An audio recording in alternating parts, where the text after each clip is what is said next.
Pas de sanctions contre Mohamed Idriss Déby Itno ou le Tchad venant de l'Union africaine. En tout cas, c'est ce qu'on peut retenir de la séance de travail de la Commission paix et sécurité de l'Union africaine. Comment vous expliquer cet échec de Moussa Faki Mohamed?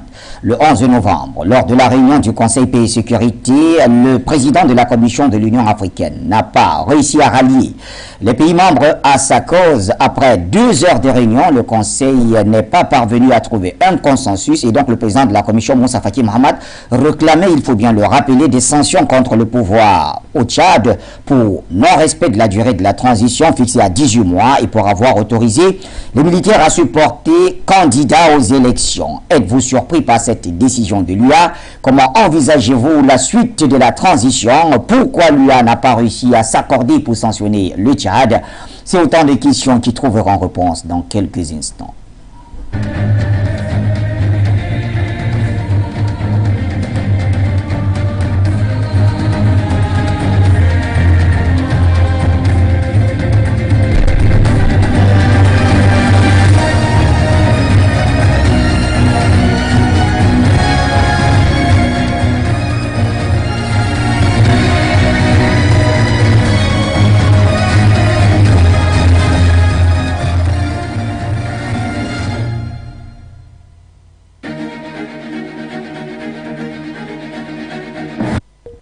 Bonsoir l'Afrique et bonsoir le monde. Bienvenue mesdames et messieurs. Vous êtes bien sûr les antennes de Foyo Média Africa et l'émission c'est le point sur l'actualité. Vous l'avez d'ailleurs reconnu par son générique aux allures martiales. Ça fait battre le cœur et bien sûr c'est pour vous dire asseyez-vous et on va discuter.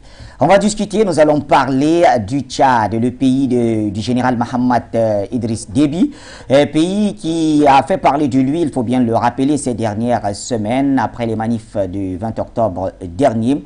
Eh bien, l'un de ses fils ressortissants, d'ailleurs, ancien ministre des Affaires étrangères, actuel président de la Commission de l'Union africaine, Moussa Faki Mohamed, avait requis un certain nombre de sanctions contre son pays, le Tchad, pour non-respect de la durée de la transition fixée à 18 mois et pour le fait d'avoir autorisé les militaires après cette transition à se présenter comme candidats aux différentes élections à venir. Eh bien, ce n'était pas du goût de président de la commission de l'UA, mais l'Union africaine n'est pas parvenue à un consensus. Du coup, c'est un échec pour Moussa Faki Mohamed. On va s'interroger avec vous sur les raisons pourquoi, selon vous, l'Union africaine n'est pas arrivée à ce consensus en faveur du président de la commission.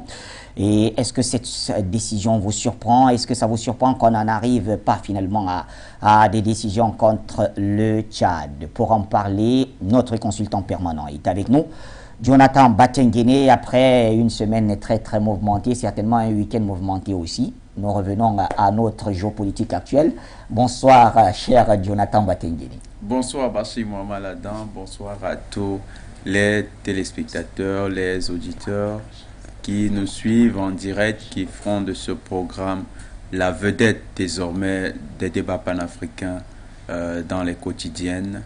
Et bonsoir à tous les techniciens qui en assurent la retransmission. Bonsoir à tout le personnel Foyo Média, la direction générale et dotée du Cameroun particulièrement, les forces de sécurité et de défense qui abattent un travail d'orfèvre. Nous leur disons merci.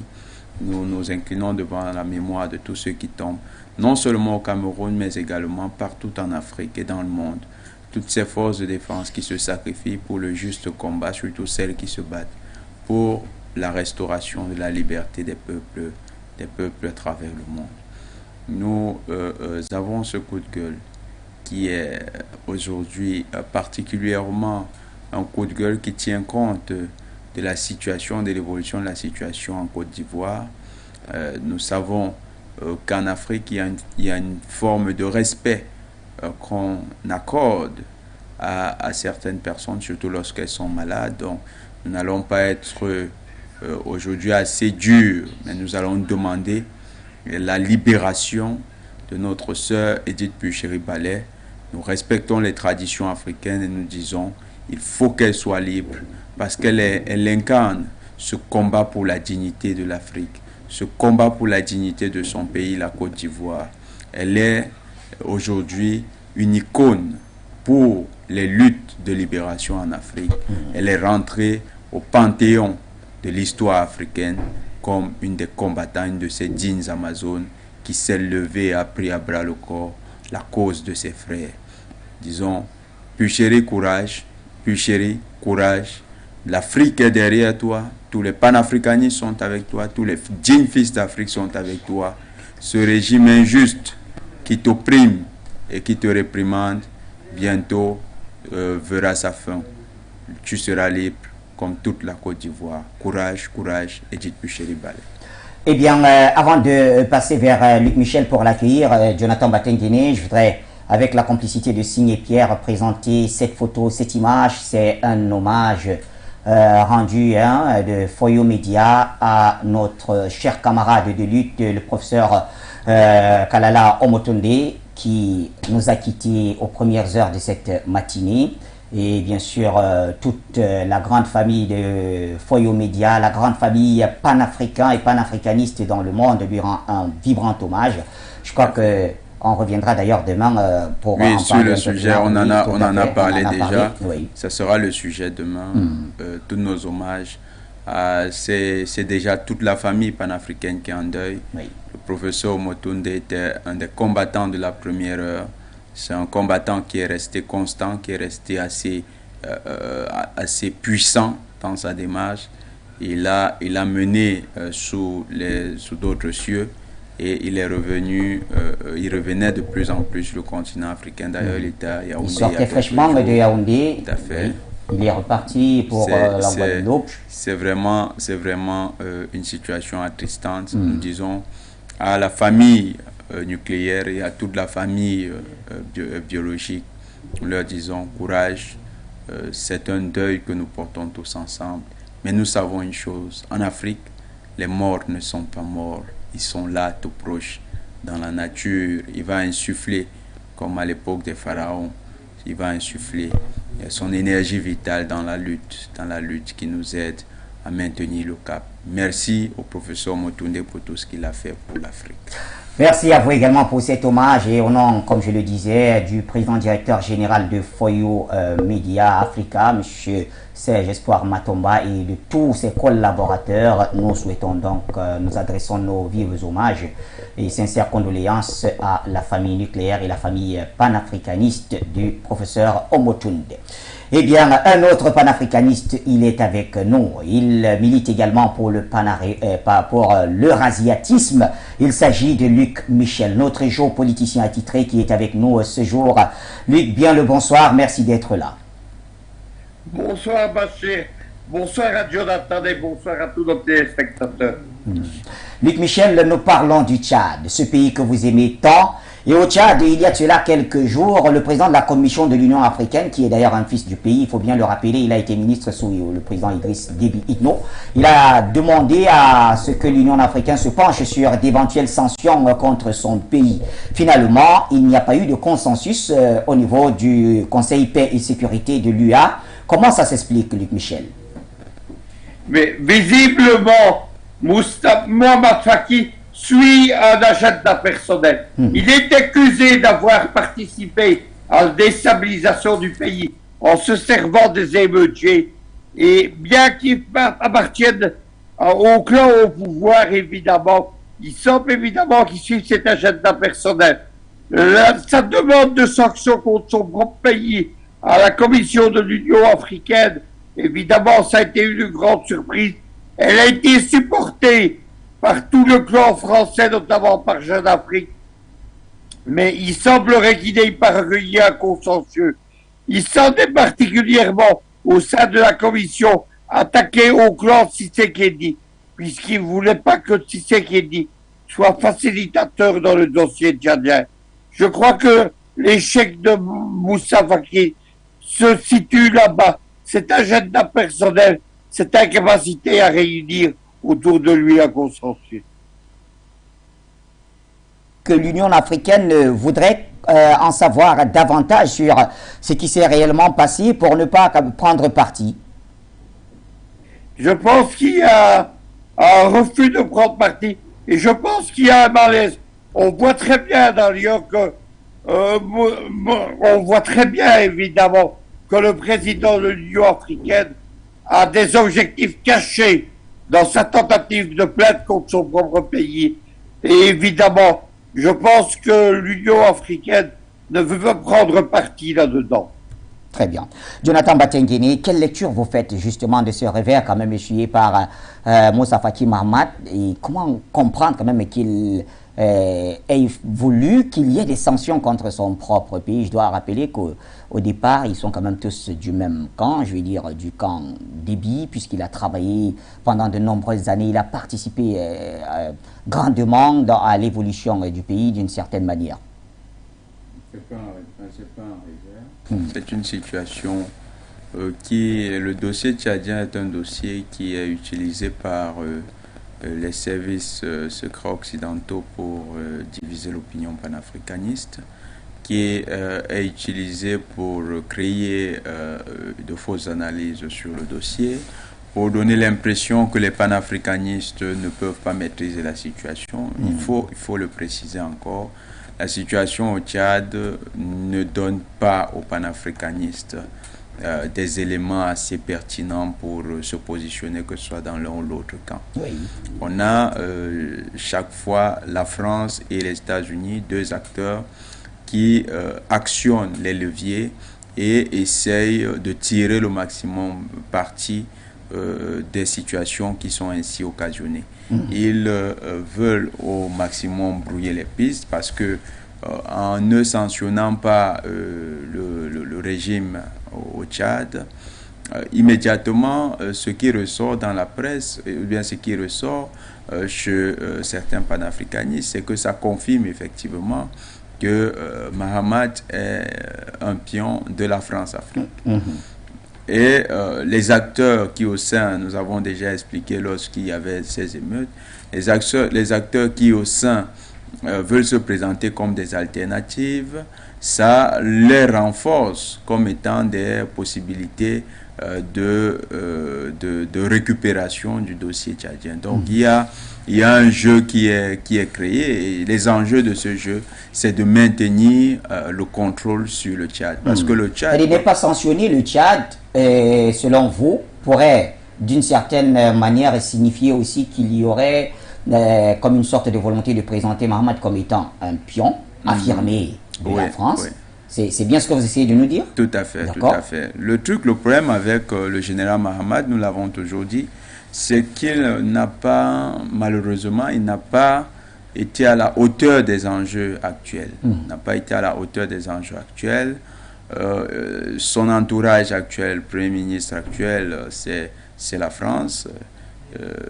En face de lui, il y a beaucoup d'organisations qui sont pilotées soit par la France, quand vous prenez le FACT, ou les États-Unis. Là, vous prenez que ce soit Wakitama ou les transformateurs, c'est les États-Unis. Donc, vous avez des acteurs qui sont tenus par des officines étrangères, des officines de l'OTAN.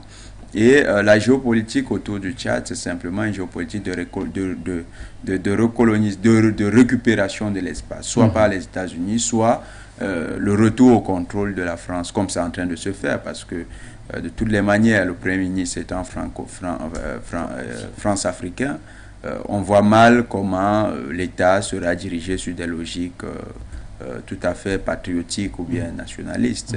Ce sera difficilement faisable, voire même impossible. Donc, l'État tchadien est dans une situation où nous pensons qu'il n'y a pas de réel enjeu panafricaniste qui s'y déroule, mais il y a par contre un enjeu réaliste en matière de stabilisation de la sous-région Afrique centrale.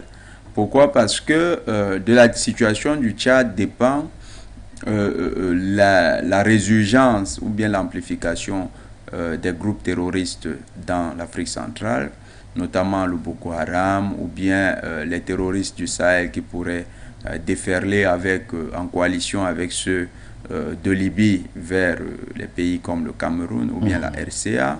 Et dépend également la question de la rébellion en RCA. Parce qu'à partir du Centrafrique, il y a des acteurs comme Bozizé qui travaille pour la France-Afrique, comme Ali Darassa qui travaille pour la France-Afrique, comme Noureddin Adam, qui sont actuellement en train de constituer une rébellion qui pourraient attaquer l'armée centrafricaine. On sait qu'il y a déjà eu des premiers échanges entre les forces armées centrafricaines et ces rebelles-là. Ça s'est soldé par un échec de ces rebelles à la frontière tchadienne. Donc, il y a des velléités, il y a une situation au niveau sécuritaire qui fait que l'intérêt c'est davantage à ce niveau. Et surtout que avec un Tchad dont la situation pourrait aller en déflagration, les pays que nous avons cités, le Cameroun, le Centrafrique étant un des piliers, des exemples exemplaires du panafricanisme, du succès panafricaniste aujourd'hui, la situation sécuritaire de ces pays étant menacée, si le Tchad venait à aller en déflagration, et que la situation se confirme effectivement, on risque d'avoir une patate chaude en Afrique centrale avec une déstabilisation alignée de plusieurs pays, donc ça ne se limiterait pas. La sous-région pourrait s'embraser. Oui, ça, un embrasement qui pourrait redescendre jusqu'en Guinée équatoriale. Et quand vous regardez que l'autre côté de l'Afrique centrale, c'est-à-dire dans l'autre partie, les Grands Lacs, quand vous regardez la situation tendue qui existe déjà, si vous avez une deuxième partie où ça prend feu, l'Afrique centrale qui est actuellement le scandale géologique mondial, parce que c'est en Afrique centrale que se concentrent les plus grosses réserves de matières premières de l'humanité. Donc si on se retrouve avec cette zone embrasée, la géopolitique du chaos reprend du sens, donc ces ressources seront bradées de manière tout à fait seront bradées à vil prix, et c'est des groupes rebelles qui contrôleront certainement plusieurs de ces États. La CIA et le Quai d'Orsay qui manœuvrent veulent à tout prix arriver d'abord à confondre, parce qu'ils savent que l'enjeu c'est la bataille de l'opinion.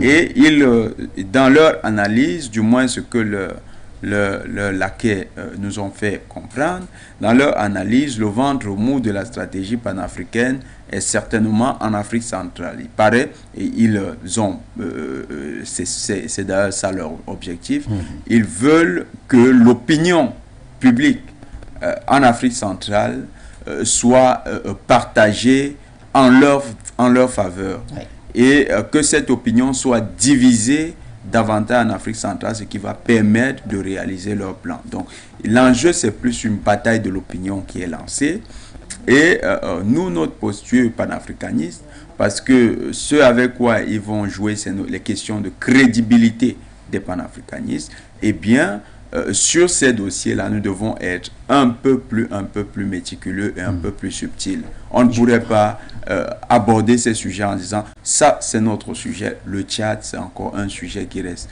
fortement dans la géopolitique occidentale. Ça reste donc un cas d'étude, me dites-vous, très cher Batenguene. Allons vers Luc Michel. Luc, est-ce que cette non-décision ou ce non-consensus au niveau de la commission paix et sécurité de l'Union africaine, est-ce que cela joue en faveur de Mahamat? Ne joue pas en sa faveur, puisque justement, comme Jonathan l'a dit, on va prétendre qu'il est protégé par Paris, ce qui n'est pas le cas. Mais il y a un grand enjeu géopolitique derrière tout cela, c'est l'éclatement du Tchad. Cet éclatement a été préparé par une conférence qui a eu lieu à Washington au début de cette année, qui a réuni tous les réseaux d'opposition tchadiens et dont les transformateurs de Success Masra. Il y a notamment un projet de créer un Tchad du Sud à partir de l'ethnie de Success Masra. C'est cela l'enjeu. Un Tchad éclaté, évidemment, c'est une relance de la déstabilisation de la Centrafrique, du Cameroun et de la Guinée équatoriale. C'est donc 4 pays africains qui sont visés, dont 3 d'entre eux, en tout cas, sont officiellement le cœur actuellement du néo-panafricanisme. C'est cela qu'il faut retenir du plan occidental et de leurs collaborateurs, des gens comme Success Masra et compagnie. Alors, Succès Masra, il faut bien le dire, Luc Michel, selon ce qui a pu passer comme information au courant de la semaine dernière, il envisageait saisir la Cour pénale internationale contre les autorités actuelles du pays. Va-t-il ou pourrait-il avoir gain de cause? Ben écoutez, comme je l'ai dit sur vos plateaux, c'est purement évidemment un enjeu médiatique. Il n'aura pas gain de cause parce que de toute façon, les Chinois et les Russes mettront leur veto si les choses devaient aller très loin. Mais on va constituer un dossier, présenter des rapports d'enquête. Et ce qui va sortir de tout cela, c'est la déstabilisation de Djamena et de sa colonne vertébrale, l'armée tchadienne. Le but de Succès Masra, il a montré qu'il est la voix de son maître. En soi-disant panafricanisme, il se présente comme tel, qui va évidemment saisir la CPI, alors qu'on se souvient que vous savez que vous avez été avec nous dans ce qu'on appelait le combat de l'Afrique CPI, le départ de l'Afrique de la CPI dans les années 2015, 2016, 2017, qui était accompli que par le Burundi de Nkurunziza. C'est évidemment aller directement demander l'appui d'un organisme qui est entièrement dans les mains des Occidentaux. On se souviendra que les réseaux de Succès Masra sont subsidiés par Georges Soros et que Georges Soros est le grand argentier de la CPI. Luc Michel, quand vous dites que en cas de saisie, je parle bien sûr de cette plainte éventuelle de Succès Masra à la Cour pénale internationale, vous avez dit que la Chine et la Russie vont opposer leur veto. Est-ce que c'est pour dire que Mohamed est proche de la Russie ou de la Chine? Écoutez, il a des contacts, je l'ai dit.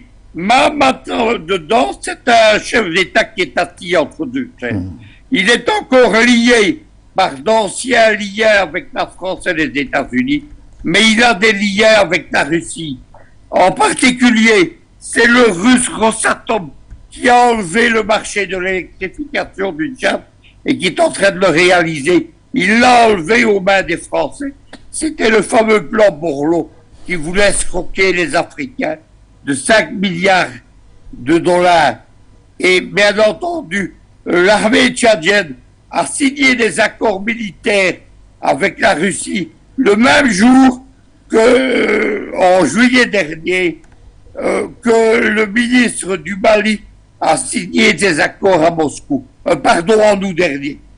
Voilà ce qu'il faut savoir. On oublie souvent que la Russie a donc des intérêts au Tchad et évidemment, bien entendu, un des moteurs de l'action des Français et des Américains, c'est d'empêcher que la Russie ne s'empare du Tchad, que le Tchad ne bascule dans l'orbite russe. Mais il faut retenir l'événement qui a eu lieu, c'est le rapport d'enquête du gouvernement tchadien. Celui-ci confirme en tout point nos informations. Il dit que le but des émeutes, c'était la déstabilisation et le renversement du pouvoir. Il dit que le but du renversement du pouvoir, c'était la cessation du Tchad. Et il confirme que les émeutiers étaient armés d'armes blanches et d'armes à feu, et qu'il y a eu également de nombreux morts parmi les forces de l'ordre. C'est donc la stratégie de la tension habituelle des Occidentaux dans les révolutions de couleur pour créer un fleuve de sang qui sépare le pouvoir des masses populaires en détresse qui sont manipulées par la révolution de couleur. Très bien. Merci Luc, je reviens à vous. Jonathan Batenguene, quelles sont les forces en présence justement dans cette déstabilisation du Tchad? Parce que de plus en plus, que ce soit du côté du gouvernement ou de certains activistes, on parle du Tchad dans un processus de déstabilisation. Oui, vous avez vu, je crois, nous avons plusieurs fois vu les tweets de Succès Masra, qui, Luc Michel a parlé de cette volonté de sécession. Quand vous lisez les tweets de Succès Masra, de plus en plus on est dans la logique de création d'une rébellion. On est dans la logique de création d'un mouvement armé. On voit les commentaires de ces prétendus militants ou suiveurs sur les réseaux sociaux qui de plus en plus disent au président, on attend juste d'avoir les armes. aujourd'hui, il est dans une démarche qu'on pourrait dire d'un leader politique en conversion pour devenir un leader militaire. C'est effectivement les processus de conversion et de radicalisation qu'on observe chez les mouvements sécessionnistes. On se souvient du cas du Cameroun. Les sécessionnistes, c'est parti de revendications et tentatives de sortes de revendications qui très vite dégénèrent en situation. Mais il y a quelque chose, et c'est ça là où le bas blesse dans cette stratégie, c'est que ceux qui y avaient misé n'avaient pas pris en compte deux choses. N'avaient pas pris en compte le fait que la force multinationale mixte qui opère au Nigeria, parce que certainement il était question de ravitailler, il est question de ravitailler ce genre de rébellion à partir du Grand Nigeria, parce qu'autrement ce serait très difficile. Donc il n'avait pas misé sur un fait, c'est que les forces nigérianes dans le cadre de la force multinationale mixte ont développé avec les Camerounais, les Tchadiens et les Nigériens, mais beaucoup plus les Camerounais et les Tchadiens, ont développé un dispositif de défense contre le Boko Haram qui permettent à d'autres pays, nous allons rester un peu moins précis là-dessus pour des raisons de sécurité de ces hommes-là. Donc, un dispositif qui permet à certains pays d'occuper certaines positions stratégiques. Et ces positions stratégiques permettent de couper les bases de ravitaillement du Boko Haram de leur territoire de prédilection où ils réalisent les opérations.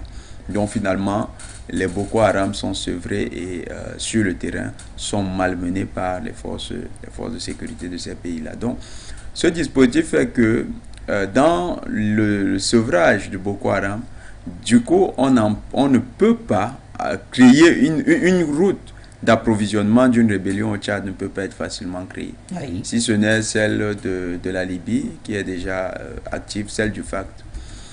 Et le deuxième facteur, c'est le Cameroun. C'est la position du Cameroun, qui a été un peu trop minimisée par les stratèges du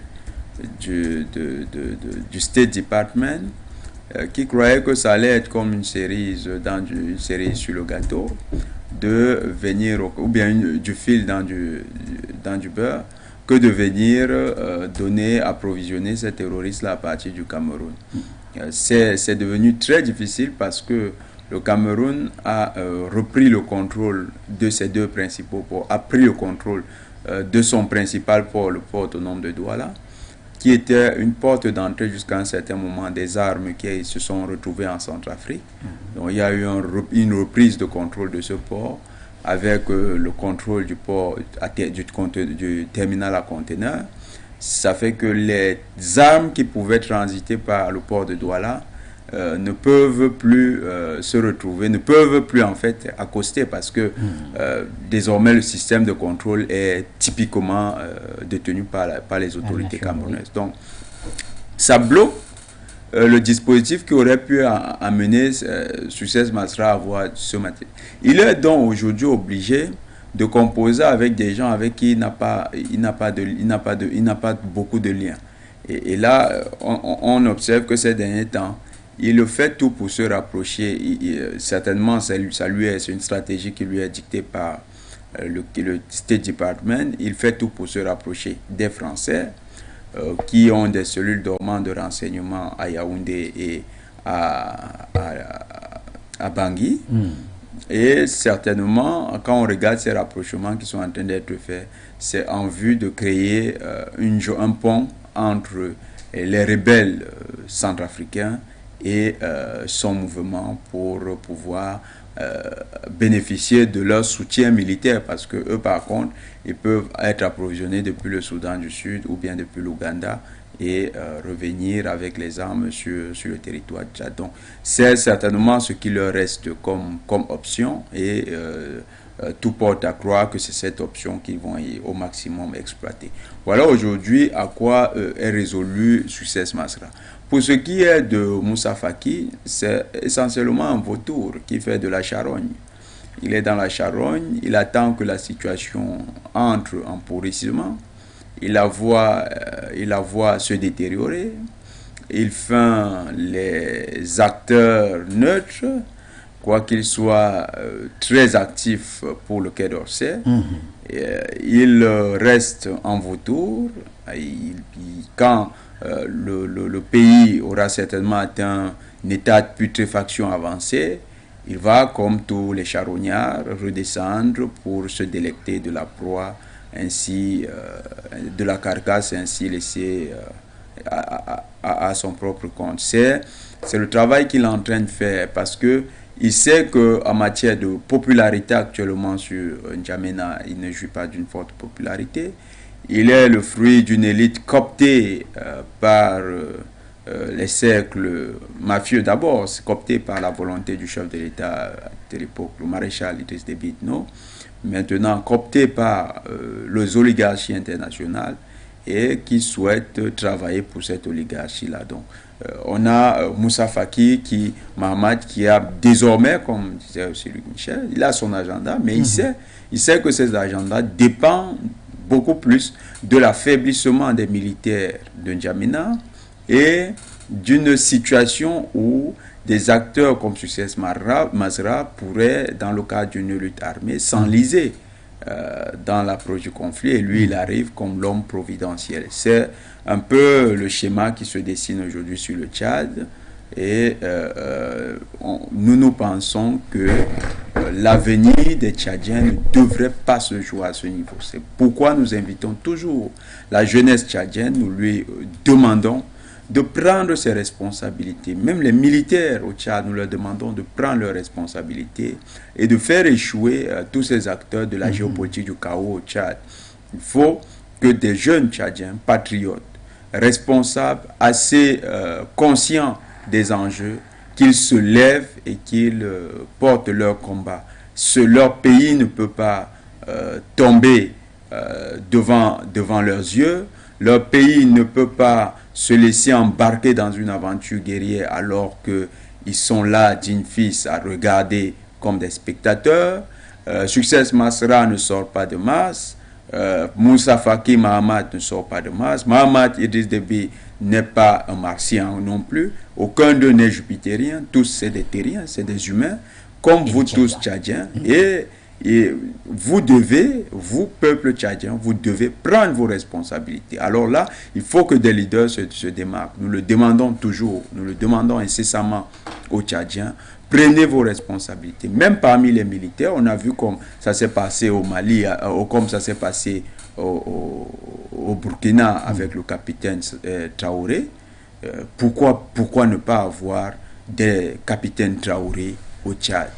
En tout cas, l'avenir nous le dira, très cher Batinguini. En attendant, alors, rappelons à nos téléspectateurs, les numéros sont affichés. Votre avis compte dans le cadre de cette émission. Vos réactions nous intéressent, et notamment comment vous envisagez la suite de la transition au Tchad et quel est votre commentaire sur le non-consensus au niveau de la Commission paix et sécurité de l'Union africaine. Luc Michel, comment est-ce qu'on peut expliquer l'évolution, si vous voulez, de la position quand même de Moussa Faki Mahamat, qui au départ de cette transition, après la mort du président Déby, il a considéré le cas tchadien comme un cas exceptionnel, alors qu'au même moment, ça bouillonnait quand même du côté du Mali ou du Burkina Faso, du côté du Mali, pardon, et de la Guinée. Et aujourd'hui, on le retrouve quand même à vouloir sanctionner le pays. Il faut comprendre ce qui se passe.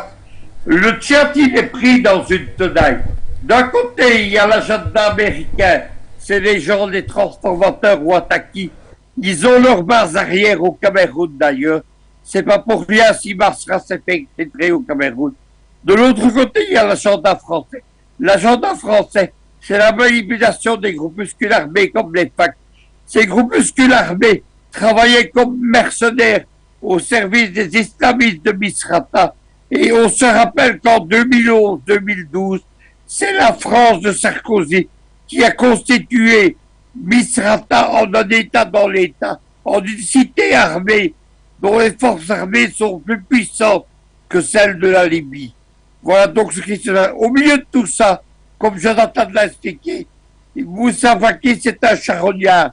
Il a un agenda personnel et il se base sur le fait que son succès pour être le prochain président du Tchad, il repose sur l'échec du fils du maréchal Déby, le général Idriss Déby, le général Mohamed Déby, non, et il se base sur cet échec évidemment, et sur l'échec à la fois de Déby, mais aussi de Success Masra. C'est purement un individu qui est mu par un agenda personnel au mépris des intérêts de son propre pays. Derrière cela, évidemment, il y a des intérêts au Quai d'Orsay qui se situent derrière lui et qui visent la déstabilisation de toute la sous-région. Nous n'ayons pas d'africanisme.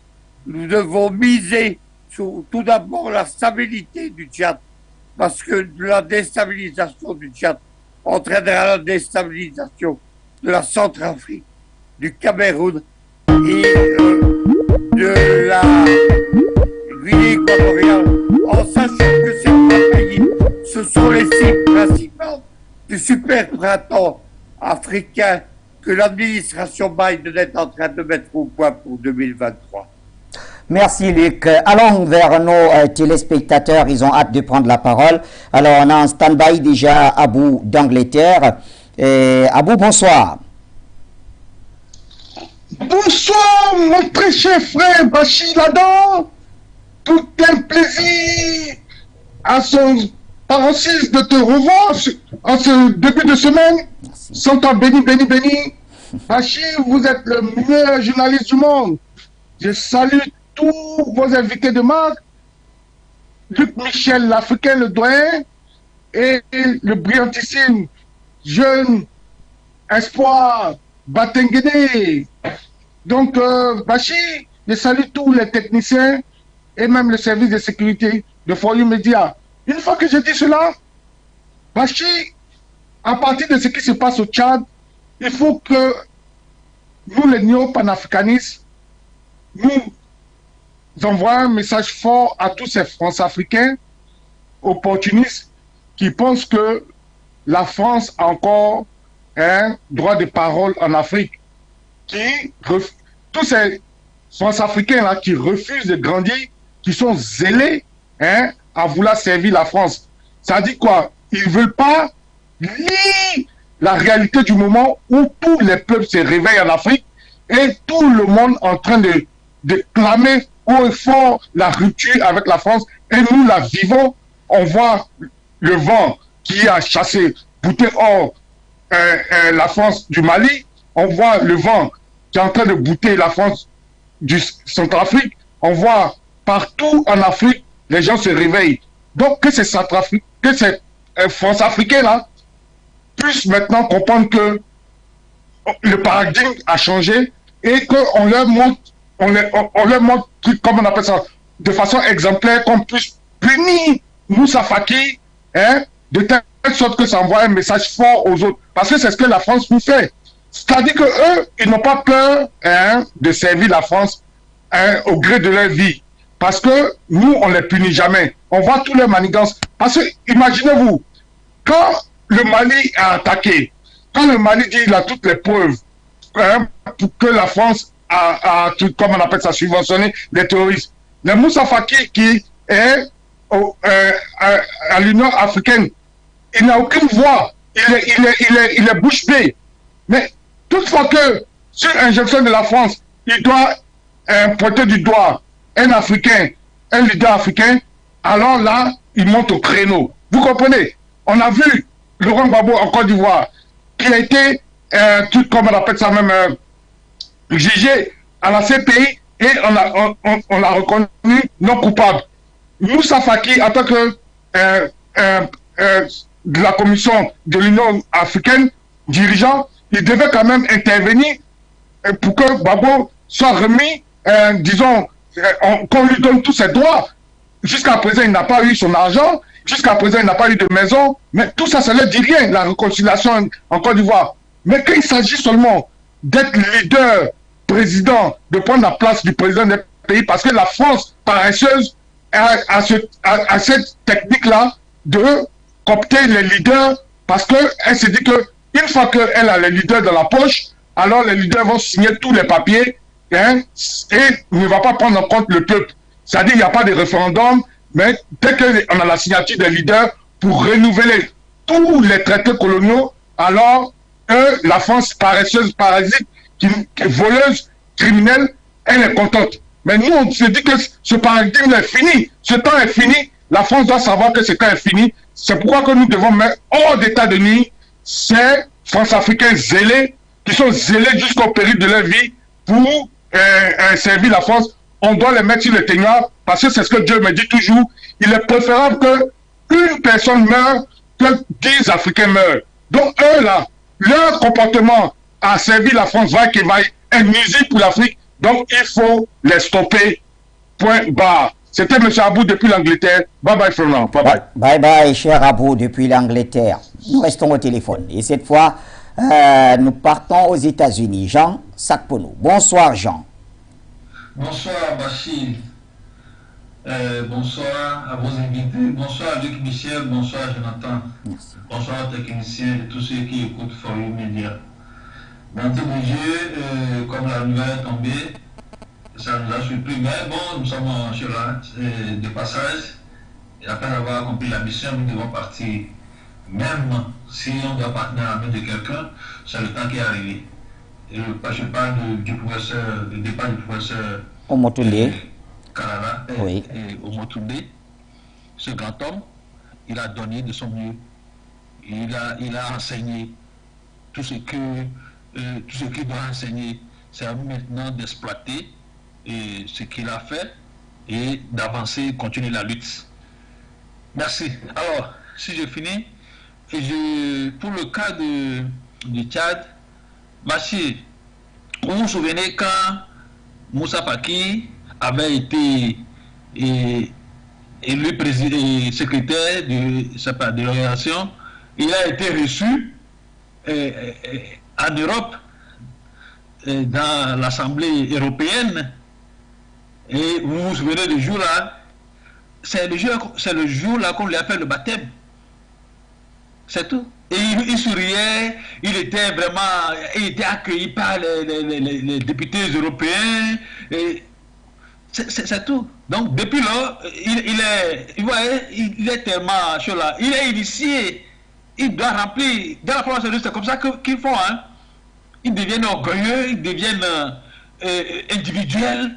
Ils cherchent leur bien personnel, leur réussite personnelle. Tant pis pour le reste. C'est comme ça. Alors, Faki, qui est secrétaire de l'organisation de UA, et c'est le président Idriss Déby qui avait vraiment lutté avec tout ce que vous connaissez, pour qu'il soit nommé là-bas, pour quand même représenter, pour quand même pour accompagner la lutte. Mais quand on l'a tué, est-ce que Faki s'est gêné à savoir qui l'a tué? Mais j'avais pas dit ça. Mais j'avais condamné. La France l'a assassiné. C'est comme ça, quand nous parlons de la France, les gens pensent que ils sont à l'école du mal. Comment faire pour tuer? Comment faire pour détruire? Voilà l'école où ils s'en vont. Et ils pensent qu'ils sont plus intelligents que les autres. Quand ils arrivent, c'est comme ça qu'ils arrivent à assassiner nos leaders.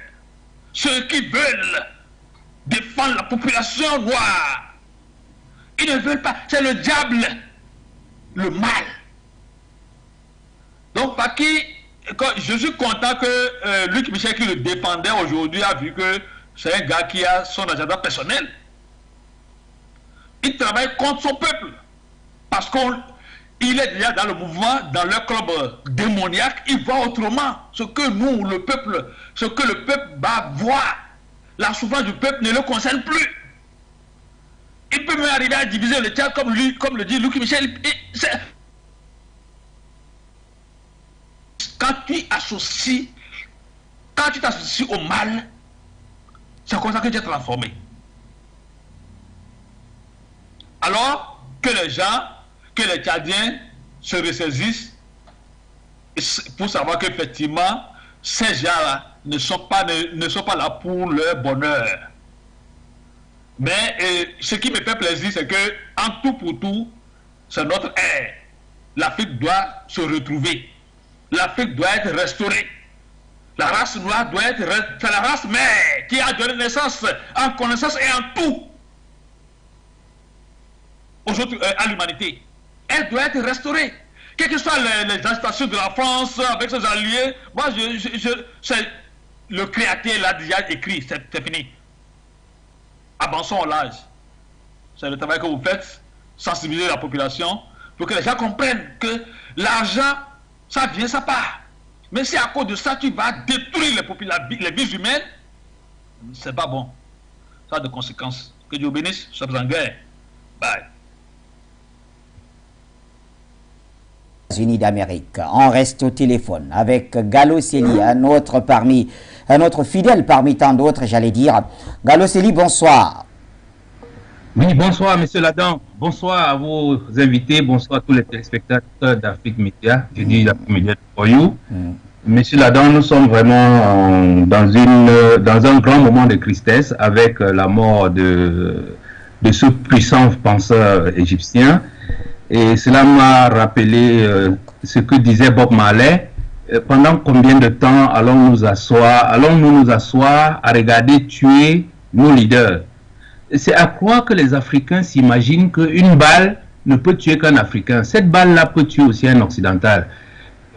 Tout ça pour dire que nous ne devons pas laisser qu'on nous tue, aussi bien nos penseurs que nos grands guerriers, comme le maréchal Déby, qui avait été assassiné dernièrement, et l'Afrique n'a pas réagi.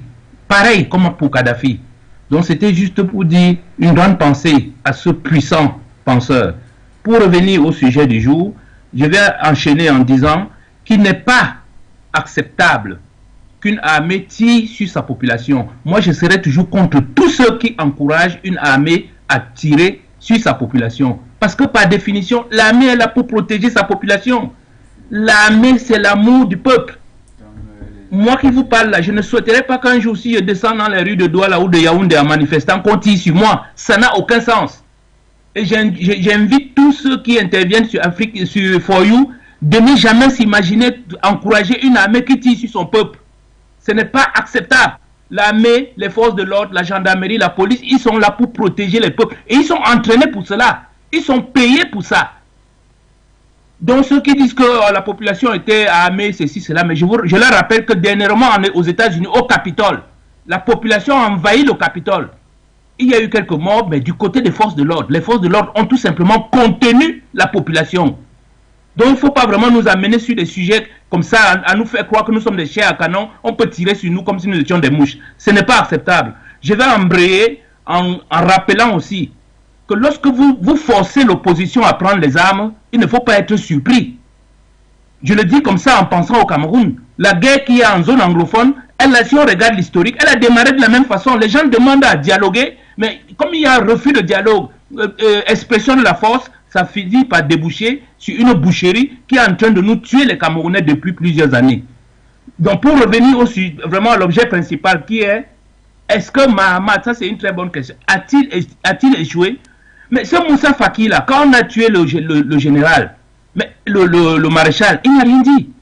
Quand Kaka Déby a fait le coup d'état, il n'a rien dit parce qu'il se disait tout ça, c'est à son avantage, qu'on prépare le terrain pour lui. C'est pour ça que je suis d'accord avec M. Batengeni, que c'est un charognard qui est perché sur un arbre et qui regarde en se disant, dès que la piste sera claire, je vais atterrir, comme le raconte la fable, le corbeau et le renard.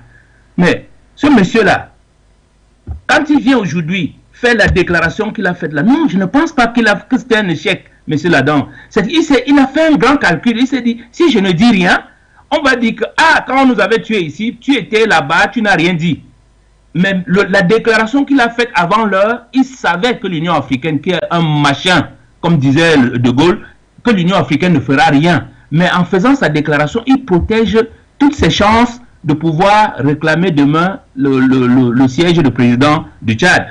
Pour moi, il n'y a pas un échec. Au contraire, il a joué, vraiment, il a sorti le joker dans ce jeu de cartes, dans ce jeu de cartes, il a sorti le joker là, c'est lui qui a même demandé de ne pas condamner le Tchad. Mais il fait sa sortie à côté pour ne pas perdre la face. Voilà ce que je pensais par rapport à ce sujet. Merci de m'avoir écouté. Merci à vous également d'avoir contribué, comme toujours, très cher Gallo Célie. On laisse le standard ouvert et on revient vers nos deux invités. Jonathan Batenguine, je crois que c'est à vous de prendre la parole. C'est bien ça? Oui, juste après nos téléspectateurs. Des réactions peut-être après, une réaction après avoir écouté les uns et les autres. Le frère Gallo Célie ne doit pas être offusqué. C'est pas, nous on n'est pas, on le précise, on n'est pas dans les affaires des démocrates. Panafricanisme, ce n'est pas la démocratie. Et nous ne voulons même pas en faire une démocratie. Les peuples africains même vont décider de ce qu'ils souhaitent. Ceux qui voudront même retourner à la monarchie pourront se doter de monarques. Ceux qui voudront aller vers un système d'élection à vie d'un dirigeant pourront entrer dans ce genre de système sans limitation. Ceux qui voudront se doter d'une limitation, ça sera à leur guise. Chaque peuple décidera. Mais seulement, il faut dire que parfois, quand on a des approches, il y a des verbes qui nous sont empruntés de la part de ceux-là qui veulent être des donneurs de leçons internationaux. Ne leur donnons pas le foi avec lequel ils vont nous battre demain. Alors on dit que quand notre frère Gallo Célie parle de la répression, non, il ne faut pas réprimer. Rentrons dans le principe d'abord de la répression en lui-même. La France, pendant toute l'année 2021, a fait face, 2020, ça a commencé en 2020, à la fronde des gilets jaunes. Combien de personnes ont été tuées en France, M. Gallo Célie? Vous êtes offusqué de cela. Pourquoi vous n'encouragez pas les Français à prendre les armes contre Emmanuel Macron? Ce serait aussi bien, c'est légitime. Ils ont perdu plus de 12 personnes comme ça, par la répression des militaires français. Les Français ont été bastonnés. La fronde contre Joe Biden, où plus de 4 millions d'États-Unis étaient dans les rues pour dire que M. Trump a gagné les élections et qu'il y a eu fraude.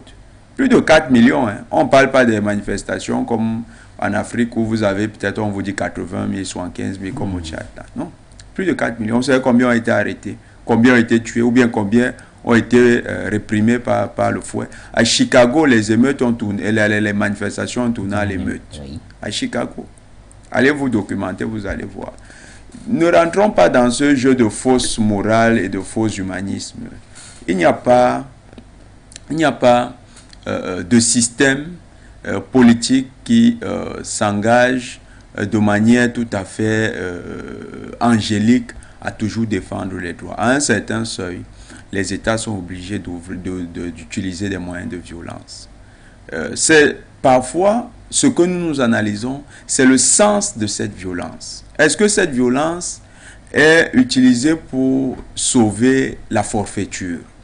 Quand c'est utilisé pour sauver la forfaiture, eh bien cette violence est mal utilisée et donc là on peut la dénoncer. Mais quand c'est utilisé pour préserver un certain ordre social et un système qui peut être bien, là on peut saluer. Dans le cadre du Tchad, il faut toujours le répéter, ce qui s'est passé, il y avait une révolution de couleur. Est-ce que les panafricanistes sont d'accord avec les révolutions de couleur? Non. Sur le principe, on n'est pas d'accord. Oui. Donc, on ne peut pas comparer. Maintenant, vous avez aussi comparé avec la situation. Non, ce n'est pas... Il ne faut pas prendre cette lecture très simpliste et synchronique du problème dans le nord-ouest, sud-ouest. Depuis 1996, un avocat du nord-ouest a légalisé en Angleterre le mot Ambazonia. Il a légalisé, il a enregistré, il a fait protéger comme élément de propriété intellectuelle. Vous comprenez qu'on n'est même pas encore dans les prémices de ce qu'on appelle une crise. 96. En 2003, il y a une réunion de la SCAFU,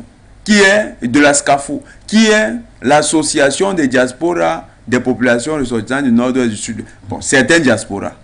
Et qui écrivent à la reine d'Angleterre en disant que désormais, ils font faire usage du self-defense dans le cadre de la défense de leurs droits.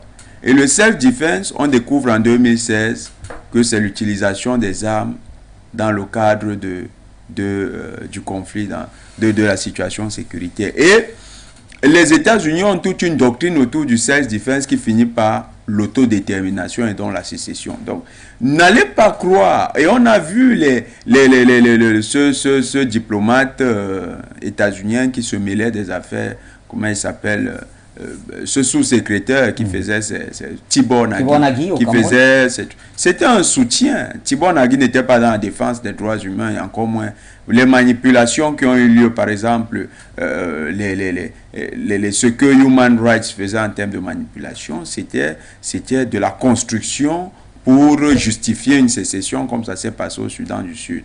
Ne rentrons pas dans une analyse simpliste et ne prenons pas comme agent comptant les discours qui sont véhiculés par l'Occident. L'Occident réprime les manifestants et les réprime même parfois plus barbarement et sauvagement que ce que vous voyez en Afrique. Ce n'est pas parce qu'ils ne les documentent pas. Ils le font parfois plus sauvagement qu'en Afrique. Mais chez eux, quand ils répriment, leurs médias mainstream s'interdisent de diffuser les images.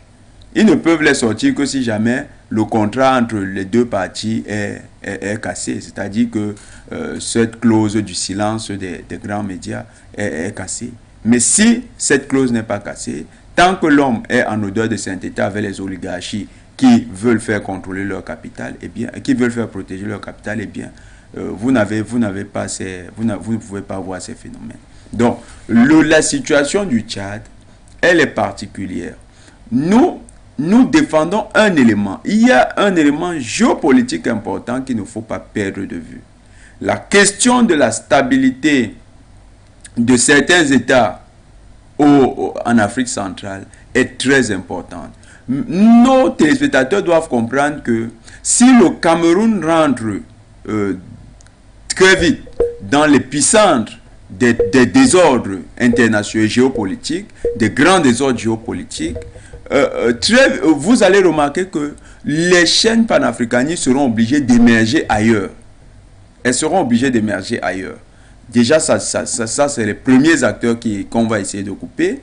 Et il faudra avoir suffisamment d'éléments pour pouvoir peser sur la scène mondiale. C'est une chose, c'est pas une expérience facile à reproduire. Peut-être les gens n'en ont pas conscience. Mais c'est pas un jeu. La stabilité en Afrique centrale, avec des pays comme le Cameroun, la RCA aujourd'hui et la Guinée équatoriale, c'est très très important. Il y a des changements notoires qui vont venir. Mais ça, dans ces pays-là, ces changements viendront certainement, on ne peut plus dire avec le temps parce que c'est dans un avenir qui n'est plus long, mais ça viendra, ça viendra. Ne croyez pas que les acteurs que vous voyez parfois se présenter comme des alternatives en Afrique centrale, c'est des acteurs crédibles. Beaucoup d'hommes politiques de l'opposition en Afrique centrale sont des collaborateurs, des larbins de la mafia internationale qui sont essentiellement là pour défendre les intérêts de cette mafia internationale et relayer les combats de cette mafia internationale sur les territoires d'Afrique centrale. Le cas du Tchad aujourd'hui nous interpelle. Vous voyez avec Success Masra, vous voyez avec Mahamat Faki, vous voyez avec toute l'opposition. On a eu une émission où on a décrypté avec cette opposition qui est inféodée à ces réseaux mafieux internationaux. Quand vous voyez tout ça, c'est la caractéristique. On est encore en train de faire le diagnostic de toute cette classe-là. Mais comment s'attaquer à une classe autant corrompue, à un système autant vicieux et vicié, et comment ressortir des patriotes comme on a vu en sortie au Mali. Et il faut se souvenir qu'au Mali, ce n'est pas les Assimi Goïta ne sont pas arrivés en 2013. Pourtant, Amadou Touré, il part du pouvoir en 2010. C'est Assimi Goïta, il ne sort pas en 2013. Il a fallu attendre jusqu'à partir de 2020. Ça fait combien? 10 ans. Donc le combat que nous avons ouvert au Tchad, soyons téméraires et décidés, restons focalisés. Ce combat que nous ouvrons, nous menons en Afrique centrale, va porter du fruit. Mais seulement, comme aime à le dire le président Badakani, il dit souvent, chaque chose a son temps. Merci Jonathan Batenguini. On va donner donc la parole à Luc Michel. Certainement, c'est avec lui qu'on va refermer cette édition. Luc, est-ce qu'il y a un risque de reprise d'armes du côté du Tchad en ce moment, au vu quand même de l'évolution des choses et des différents acteurs qui sont en jeu? Oui, de tous côtés. Malheureusement, pas seulement pour le Tchad, mais pour la région. Il y a les groupuscules armés qui ont rejeté les accords du dialogue national et les émeutes de Djamena et l'action de Moussa Faki va contribuer évidemment à l'échec du dialogue national. Cela veut dire que les groupuscules comme le FAC venus de Libye vont reprendre des armes. D'un autre côté, évidemment, il y a encore Bozizé qui est en train de constituer des forces mercenaires pour agir contre la Guinée équatoriale et contre le Cameroun. Enfin, il y a au Tchad d'ailleurs un certain Babaladé, c'est le chef de la sûreté militaire, mais il dirige également un mouvement d'opposition en Centrafrique.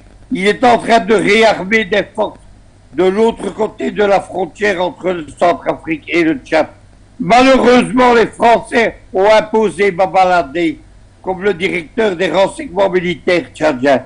Il y a donc un risque d'embrasement de toute la région. J'écoutais ce téléspectateur. J'étais triste parce que j'ai vraiment écouté la voix de son maître. Il ne faut pas comprendre ce qu'est une révolution de couleur. Une révolution de couleur, c'est la manipulation de foules en détresse. On commence par des manifestations pacifistes et puis on transforme ces manifestations pacifistes en émeutes de façon à creuser un fossé entre les dirigeants et les masses populaires. Ça s'est passé comme ça lorsque Jean Ping a incendié le Parlement de Libreville en 2015. Ça se passait déjà comme ça en Yougoslavie à Belgrade en 2000, lors de la première révolution de couleur, lorsque les manifestants ont incendié le Parlement de Belgrade. Ça se passe comme ça aujourd'hui au Tchad. On ne peut plus parler de masse pacifique avec une armée qui est chargée de maintien dedans. Lorsqu'il y a des manifestations, des manifestants qui sont armés d'armes à feu et d'armes blanches et qui sont décidés à tuer. Maintenant, je voudrais dire un mot enfin sur la théorie américaine de la self-défense. Il y a une ville aux États-Unis qui s'appelle Détroit. Les afro-descendants et noirs, ils sont majoritaires. Ils ont proclamé ce 17 septembre un deuxième référendum d'autodétermination. Aujourd'hui, il y a une république indépendante de Détroit. Eh bien, le gouvernement américain a fait intervenir la garde nationale et le FBI. Et le leader de Détroit, qui s'appelle Ramzou Younous, il est revenu de Centrafrique aux États-Unis. Il a été arrêté par le FBI à sa défense d'avion. Voilà, évidemment, la différence de langage lorsqu'on s'adresse aux Africains ou aux ex-républiques soviétiques ou lorsqu'on s'adresse aux masses occidentales. Lorsqu'il y a eu les gilets jaunes, Macron a déployé 300 blindés de la gendarmerie dans les rues de Paris. Il y a eu des gens éborgnés, dont des jeunes vies. Il y a eu des mains arrachées. Il y a eu plus d'1 millier d'assignations à résidence et de gens arrêtés. C'est cela la démocratie occidentale. En Belgique, il y a eu un mouvement des Gilets jaunes. Il n'a duré que 2 week-ends parce que des arrestations ont été effectuées en masse et à chaud. La répression s'est abattue. Elle a laminé les Gilets jaunes belges qui ne se sont jamais relevés de cela. Voilà ce qu'il faut savoir. Il faut arrêter d'agiter les rochers. Démocratie, droits de l'homme, manifestants pacifiques, etc. C'est une imposture. Merci Luc Michel pour cette énorme contribution à l'édition, la toute première de la semaine, le point sur l'actualité. C'est bien sur les antennes de Foyo Média Africa et vous l'avez suivi messieurs. Nous parlions du Tchad et nous reviendrons demain avec une nouvelle thématique, avec d'autres invités certainement, mais avec pourquoi pas ces mêmes téléspectateurs et plus encore. Jonathan Watengini, merci à vous et à toute l'équipe de production. On se retrouve donc demain à la même heure pour le même programme sur les mêmes antennes, Inch'Allah.